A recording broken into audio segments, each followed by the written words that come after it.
You open a tracking app. Steps today, calories eaten, hours slept, sleep score. A string of numbers pops up on the screen. Red, green, a percentage bar filling in. You look at those numbers, and the first thing that comes to mind isn't, how was my day? It's, did I hit the target? You've probably asked yourself that question so many times it stopped registering as strange. But stop for a second and think. When did you start measuring whether a day counted as a good one using the word target?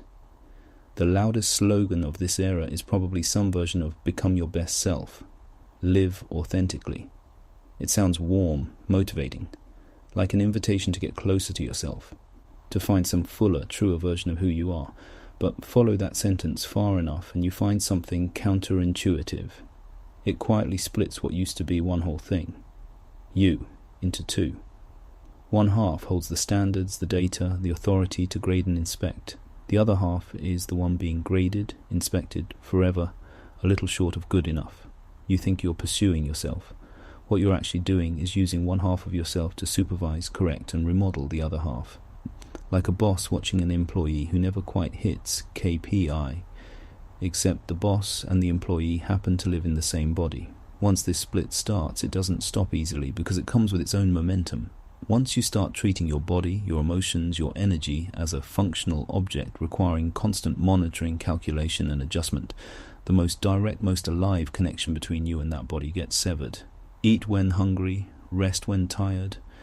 That simple exchange of signals gets replaced with a more complicated accounting. How many more calories can this meal afford? Is this exhaustion going to derail today's plan? Can this discomfort be pushed down a little longer until the target's been met?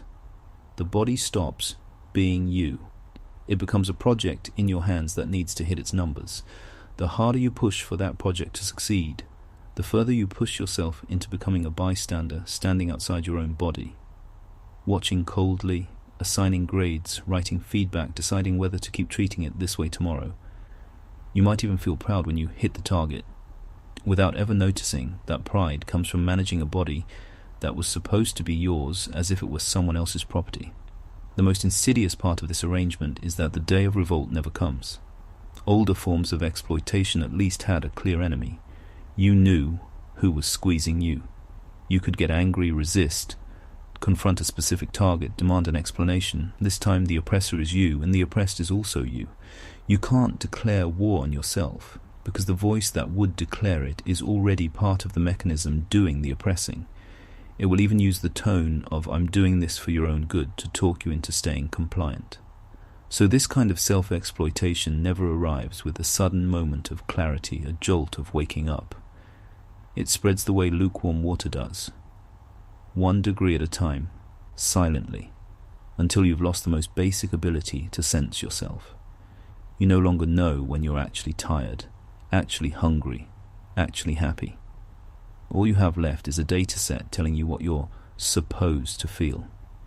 Anorexia, binging, the compulsive eating disorder that forces every bite to be reconciled against a number. Seen from this angle, these aren't isolated cases of extreme madness. They're the most honest version of what this logic looks like when pushed all the way to its end. They just take what most people are mildly experiencing and live it out in its most naked form, forcing everyone to actually look at it.